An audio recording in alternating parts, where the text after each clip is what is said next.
When you think of the term freak show, you might imagine scenes from a bygone era, like P.T. Barnum's American Museum. Years ago, people born with disabilities were often put on display as sideshow attractions in nearly every circus and carnival. In most cases, these performers were glad to be a part of the freak show because it meant that they had a steady job. It also gave them a community after years of being rejected by society. Some were even able to achieve fame and fortune with their talents. Today, though, there is a stigma against gawking at people who are different, and the word freak is considered highly offensive. Freak shows have dwindled as the years have passed, but they haven't totally gone away. For many, performing has become a side hustle on top of a regular 9-to-5 job, but that doesn't make them any less special. In the video today, we're looking at 10 incredible examples of freak show performances in modern times.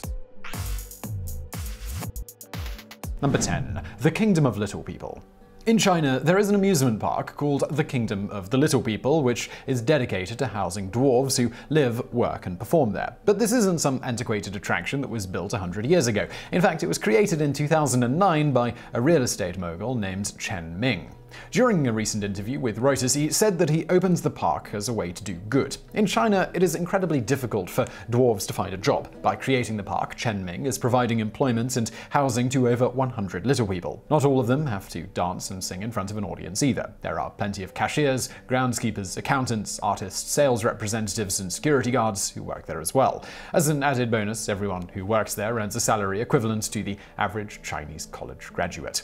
The park has received plenty of criticism, of course. Advocates of dwarfism all over the world believe this park will do more harm than good because it is highlighting their differences rather than pushing them to be integrated into Chinese society. Vice News made a documentary investigating the conditions of the park. When they interviewed the performers, they seemed to actually be very happy and grateful. Some even left behind their full-time careers elsewhere in favor of being in the Kingdom of the Little People because it meant that they could be a part of a community that totally accepted them as they are. Number 9. The Wolf Boy. A genetic condition called hypertrichosis, also known as werewolf syndrome, has been around for centuries. As the name suggests, werewolf syndrome causes people to grow an abnormal amount of body hair to the point where it even covers their entire face. One of the most famous examples of this was a man named Petrus Gonsalves. He and his wife Catherine are remembered as the inspiration for Beauty and the Beast. In modern times, there are only about 100 people in the world who are born with hypertrichosis, and the most well-known is Larry Gomez. He was born in Mexico and moved to the United States in order to get into show business. Gomez became a regular installment at the Venice Beach Freak Show in California, where he went by his stage name Wolf Boy. Since then, he has grown a career as a working actor. He has appeared in several documentaries, TV shows, and movies, including the Hollywood film Water for Elephants. Number 8. Lobster Boy. Multiple generations of the Stiles family were afflicted with a genetic condition known as ectrodactyly. This is where the fingers are fused together and resemble claws or flippers. Grady Stiles was born in 1937 and he was called Lobster Boy all his life. He appeared in sideshows just like his father before him. While living at the circus, Stiles married a woman named Mary Herzog who performed as the Electrified Girl. The two married and had children who were also born with ectrodactyly. Grady Stiles could not walk, so he needed to use a wheelchair. This gave him a tremendous amount of upper body strength. Even though he was disabled, he was strong enough to beat his wife and children whenever he went on a bender. This violence escalated to a breaking point for the family when his daughter became pregnant out of wedlock by a fellow circus performer. Stiles grabbed a shotgun and killed the daughter's boyfriend. He stood trial for the murder, but he got away with 15 years on probation simply because the jail was not equipped to house someone with his disability. After this incident, he was confident that he could get away with just about anything since he had already gotten away with murder. He began to threaten his wife and children, who woke up to find Stiles holding a knife to their throats while they slept.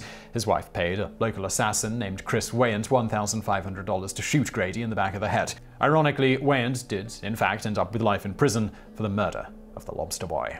Number 7. Gibsonton, Florida, aka Showtown, USA. For years, the entire town of Gibsonton, Florida became a go-to place for circus performers to live during the winter months when it was too cold to travel with a circus. Because of this, it earned a reputation as being an entire town of giants, bearded ladies, dwarves, and more.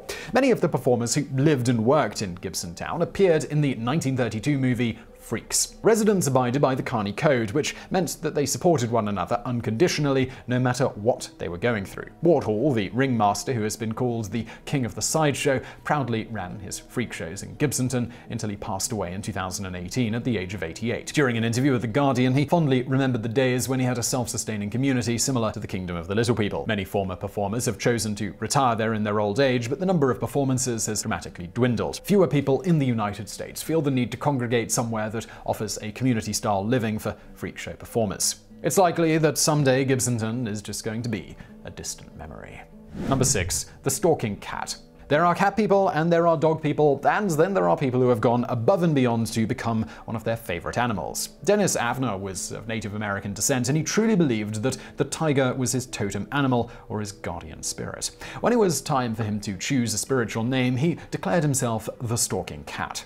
After serving in the US Navy and becoming a computer programmer, Avner decided to make his outside match his totem animal inside. He had multiple surgeries on his ears and his face, including implants that allowed him to have a cat-like face with whiskers. He grew his nails out and sharpened them into claws. He got tiger-stripe tattoos and wore special contact lenses. When he smiled, you could see that it even had his human teeth replaced by sharp fangs. Most people called him the Catman, and Avner appeared in several documentaries, TV shows, and live performances in Las Vegas. During an interview, he said, "I'm probably one of the more recognizable people in the world, but my fame has not brought me fortune." He lived in a trailer in his hometown in the state of Nevada. Doctors diagnosed Avner with body dysmorphia, and he received a lot of negativity after appearing in the public eye. His struggles ultimately would get the best of him, and in 2012 he committed suicide at the age of 54. Number 5. Space Cowboy. When Shane Hultgren was a young boy growing up in Australia, he learned how to ride a unicycle and he started to cruise around town. People were so impressed that they actually started throwing money at him. He realized at a young age that he could make money by doing tricks and devoted the rest of his life to getting better and better at public performances. Today he is better known as his stage name, Space Cowboy. He holds not 1, but 5 Guinness World Records for the following sideshow acts: juggling chainsaws while on a unicycle, carrying the most weight on hooks attached to his eye sockets, most swords swallowed underwater, most knives thrown at a target in 1 minute, and most blowtorches extinguished with his tongue in under a minute. It's hard to imagine that one person can do so much, or would even attempt some of these feats. There probably aren't going to be many people trying to upstage him anytime soon. Number 4. The Enigma. For years, tattooed men and women were included as performers in circus freak shows. Today it's common for people to tattoo their entire body, so you really have to go above and beyond to make an impression. Paul Lawrence started out his life of performing as a musician, and he became a founding member of the Jim Rose Circus in Seattle, Washington. The group would perform at the Lollapalooza Music Festival, and at first Lawrence called himself Slug and swallowed insects in front of the crowd. After a while, this stopped impressing audiences. Therefore, he decided to change his act and his life forever. Lawrence got implants in his face to resemble devil's horns. He had his ears reshaped and even had tattoos of jigsaw puzzle pieces put all over his body. At this point, he changed his stage name to The Enigma. Since paying for the body modifications, The Enigma has become famous around the world for his striking appearance. He has appeared in Ripley's Believe It or Not and holds the Guinness World Record for the most jigsaw pieces tattooed on a single body.